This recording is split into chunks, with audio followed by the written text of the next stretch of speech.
दोस्तों, अगर मैं आपसे पूछूं कि ऐसी कौन सी चीज़ है जो किसी भी रिश्तों में जीवन भर प्यार ला सकती है, या मैं आपसे ये भी पूछूं कि कौन सा ऐसा मूल मंत्र है जो किसी भी रिश्ते को जीवन भर चला सकता है। आज की कहानी कुछ ऐसी ही है। हेलो गाइस, मैं प्रवीण ज्ञान रेड्डी से लेकर के आया हूँ एक छोटी सी कहानी। ये कहानी है एक कपल्स की। एक बार किसी शहर में एक कपल्स रहा करते थे जो एक दूसरे से बहुत ज़्यादा प्यार करते थे। कुछ दिन बाद उनकी शादी हो जाती है और उनका जीवन जो है बिल्कुल सुखमय और मंगल तरीके से, अच्छे तरीके से बिल्कुल चलने लगता है। कुछ दिन बाद जो लड़की होती है उसको कोई स्किन की डिसीज हो जाती है, कोई ऐसी बीमारी हो जाती है जो उसके पूरे चेहरे को बदसूरत बना देती है। तो जो लड़की होती है काफ़ी परेशान हो जाती है। वो सोचती है कि मेरा जो पति है मेरे चेहरे से प्यार करता है, मेरे सौंदर्य से प्यार करता है, तो अगर मेरी स्किन जो है ख़राब हो जाएगी या मैं इतनी बदसूरत बन जाऊंगी तो मुझे प्यार कैसे करेगा, मेरे साथ कैसे ज़िंदगी बिताएगा। उसको बहुत ही चिंता सताने लगी। उसको ऐसा भी लगने लगा कि कहीं मेरा जो पति है वो मुझे छोड़ ना दे, क्योंकि उसको मेरे सौंदर्य से प्यार है। कुछ दिन बीता, वो काफ़ी परेशान रहने लगी।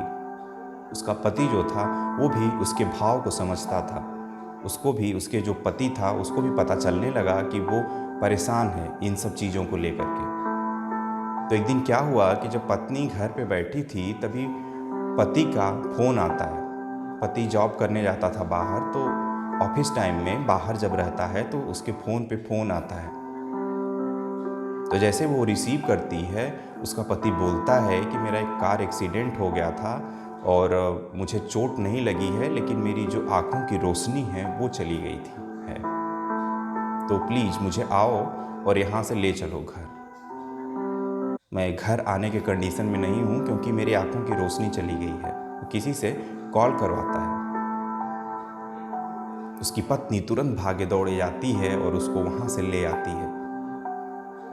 कुछ दिन बीतता है, उसकी पत्नी काफ़ी खुश रहने लगती है क्योंकि उसको अब ऐसा लगने लगता है कि जो मैं इतनी बदसूरत हो रही हूँ तो मेरा पति मुझे देख ही नहीं पाएगा। तो जब देख नहीं पाएगा तो उसके मन में जो घृणा है वो नहीं होगी, तो वो मुझसे हमेशा प्यार करेगा। तो जो उसकी पत्नी थी बिल्कुल खुश रहने लगी, बिल्कुल अच्छे से रहने लगी। कोई दिक्कत नहीं है, बिल्कुल पहले की तरह उन दोनों की ज़िंदगी नॉर्मल चलने लगी। थोड़ा दिन और बीतता है, कुछ साल और बाद उसकी जो पत्नी होती है उसकी डेथ हो जाती है। जब दोनों काफ़ी बूढ़े हो जाते हैं तो उसकी जो पत्नी है वो पहले ही उसकी डेथ हो जाती है। तो डेथ होने के बाद जब वो जाते हैं, उसका जो अंतिम संस्कार करके जब उसका पति घर लौटता रहता है, रास्ते में उसके आसपास वाले पूछें कि भाई अब तो तुम्हें बहुत ही प्रॉब्लम्स हो जाएगी, अब तो तुम अंधे हो गए हो, अब तो तुम्हारी पत्नी जो थी वो चली गई है, तो अब तुम्हें तो बहुत ही दिक्कत हो जाएगी क्योंकि तुम तो देख नहीं सकते। तो जो आदमी होता है वो बहुत ही प्यारा सा जवाब देता है। वो कहता है कि भाई मैं अंधा नहीं हूँ।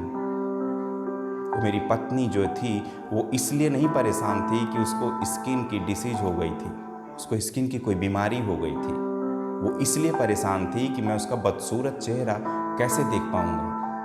उसे ये डर लगने लगा था कि मैं कहीं उसको छोड़ ना दूँ या कहीं मेरा प्यार ना कम हो जाए, इसलिए वो परेशान थी। तो मैं अंधे होने का नाटक कर रहा था।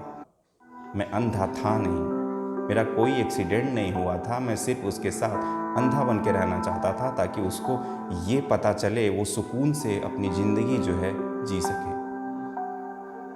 तो दोस्तों, छोटी सी कहानी हमको यही सिखाती है कि जो भी हमारे आसपास जो भी रिश्ते, इम्पॉर्टेंट रिश्ते हैं, उनकी छोटी छोटी कमियों को देख करके हम अंधे बन जाएं। अगर उनकी कमियों को हम हाईलाइट करना स्टार्ट कर देंगे तो वो रिश्ता कभी भी लंबा नहीं चल सकता।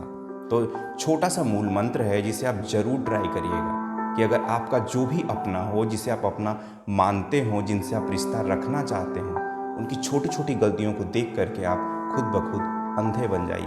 आप खुद उसको इग्नोर करना सीखिए, तो आपका रिश्ता ज़िंदगी भर प्यार से चल सकता है। तो जैसा कि आपका दोस्त कहता है, अपनों के प्यार के साथ, उस ईश्वर पे अटूट विश्वास के साथ कि चलो ज़िंदगी में कुछ ऐसा कर लिया जाए कि जाने के बाद भी आपको हमेशा याद किया जाए। इस मूल मंत्र को आप ज़रूर ट्राई करिएगा। अगर आप इसको ट्राई करेंगे तो आपकी ज़िंदगी खुशियों से हरी भरी हो जाएगी। आज के लिए बस इतना ही। अगले हफ्ते मिलता हूँ फिर से प्यारी सी कहानी के साथ। तब तक खुश रहिए, मस्त रहिए और हाँ, हमेशा मुस्कुराते रहिए। जय हिंद।